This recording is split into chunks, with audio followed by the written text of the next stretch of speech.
Alors, il me semblait important de démarrer cette formation en faisant un bref retour justement sur l'histoire de la monnaie. Alors, l'histoire de la monnaie chronologiquement parlant, qu'est-ce que c'était? Alors, au tout début, vraiment, c'était du troc. Du troc, c'est quoi? C'est de l'échange de marchandises en un to un. Ça favorisait beaucoup l'entraide au sein des communautés. Voilà, on échangeait par exemple, comme j'ai mis sur la petite image, une chèvre contre un lapin. Voilà, mais c'était assez fastidieux parce que bah, de par la taille finalement des biens qu'on échangeait, et puis la rareté qu'il pouvait y avoir qui était assez variée, c'était des produits qui étaient souvent périssables. Voilà, quand vous échangez une poule contre un autre animal ou contre un autre bien qui lui n'était pas périssable, ça posait forcément des problèmes. La conversion de valeur, elle n'était pas simple. Donc bon, c'était assez compliqué et donc finalement, on s'est mis à l'époque d'accord sur une monnaie finalement plus universelle qu'on a appelé la monnaie marchandise. Alors la monnaie marchandise, donc à l'instar de troc, ça reste une monnaie décentralisée qui est contrôlée par toutes et tous, et c'est une monnaie voilà qui a été dite universelle d'échange contre tout bien et tout service, c'est-à-dire qu'on pouvait l'échanger contre tous les biens et tous les services. Donc dans les monnaies marchandises, on a par exemple, je sais pas, les coquillages, les pierres, le sel, des peaux de bêtes même. Voilà, c'était très très localisé par contre à une région et il n'y avait pas de contrôle dessus. Et par contre, c'était assez compliqué à transporter. Voilà. Et il y avait beaucoup de risques de casse, de pertes. Donc c'était pas forcément le mieux en tout cas. Et très rapidement, on est arrivé aux métaux précieux. Alors les métaux précieux, bah, c'était bien parce que finalement, c'était un moyen assez idéal de sauvegarder la valeur. Euh, voilà, on va voir juste après pourquoi, c'était bah, difficile à trouver et impossible à cultiver, parce que finalement vous en aviez pas plus que ce qu'offre la nature. L'homme peut pas produire d'or, l'homme peut pas produire de rubis, par exemple, donc ça c'était vraiment un plus. C'était négociable à l'international, donc ça c'était hyper intéressant.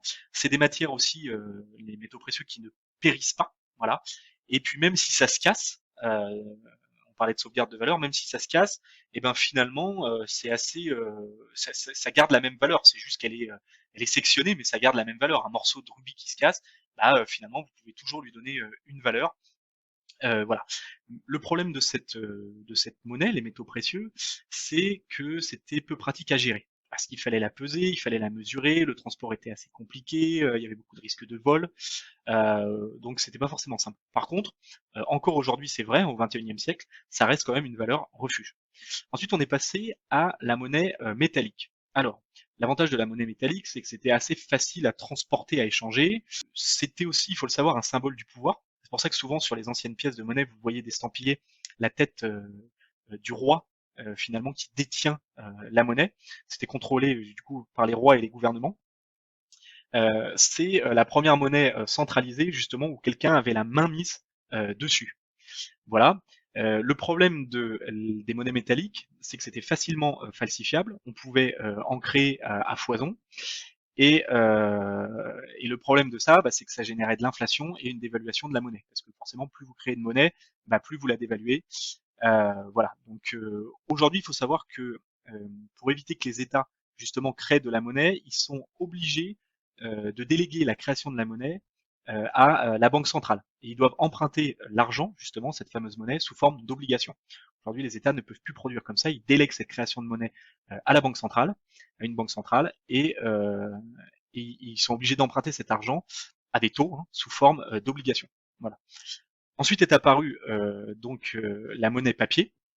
Alors ça permettait de certifier l'argent détenu finalement que vous aviez dans vos coffres. Donc si vous aviez une certaine quantité d'or dans vos coffres, une certaine quantité d'argent et de monnaie dans vos coffres, vous pouviez le certifier sur un papier et ça vous permettait bah, de payer. Donc c'était beaucoup plus facile que de transporter finalement ce que vous aviez dans vos coffres, cette matière. Vous aviez juste à l'écrire et la faire certifier donc par les orfèvres, donc, qui sont les banques de l'époque. Ensuite, on est arrivé, alors juste avant la monnaie fiduciaire, la monnaie qu'on connaît aujourd'hui, on est arrivé on a eu ce qu'on appelle fin du 19e siècle les talons d'or.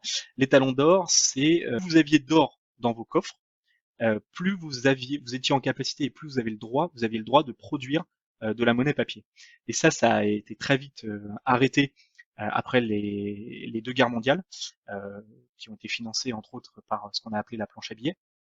Et on est arrivé, donc c'est une monnaie aujourd'hui fiduciaire, qui est plus basée sur la confiance finalement que les utilisateurs accordent à cette monnaie. Voilà. Elles sont contrôlées, cette monnaie fiduciaire, aujourd'hui elle est contrôlée par qui? Elle est entièrement centralisée, hein. C'est les banques centrales qui les contrôlent. Et du coup, la monnaie de demain, c'est quoi? On va passer tout de suite à la suite. Alors qu'est-ce que ça pourrait être? Parce que je vais pas dire c'est quoi, parce qu'aujourd'hui c'est pas catégorisé comme une monnaie. Pour moi c'en est une, mais c'est ma définition propre. C'est le fameux Bitcoin. Alors plus généralement la crypto-monnaie avec le Bitcoin. Alors pourquoi on parle surtout du Bitcoin? Parce que finalement c'est la première crypto-monnaie à avoir existé. C'est un peu la maman de la crypto-monnaie.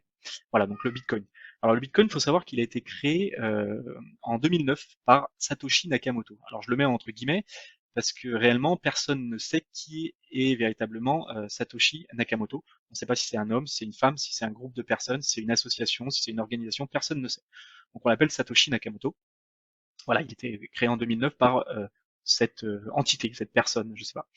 Et il faut savoir qu'il a décidé d'en créer uniquement, il n'existera que 21 millions de bitcoins.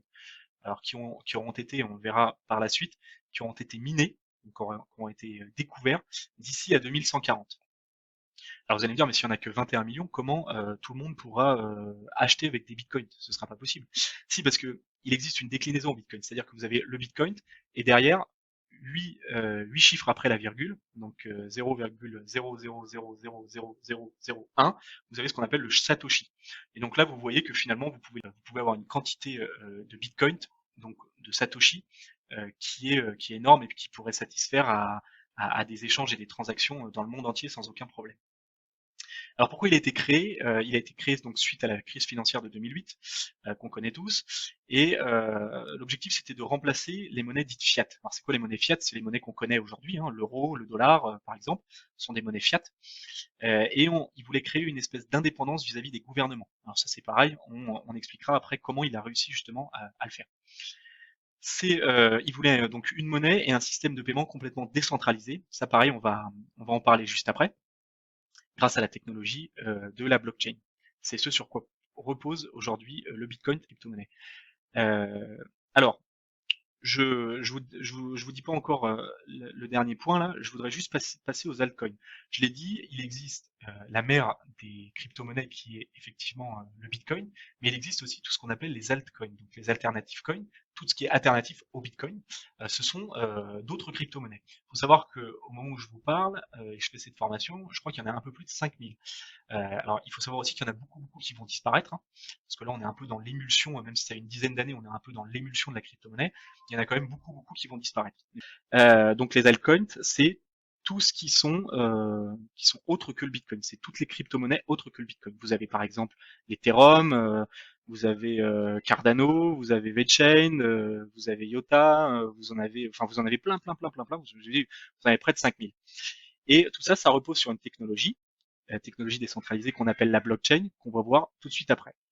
Et juste avant de passer au prochain chapitre, pour moi la question c'est pas de savoir s'il faut investir dans de la crypto-monnaie, mais plutôt de savoir dans laquelle investir.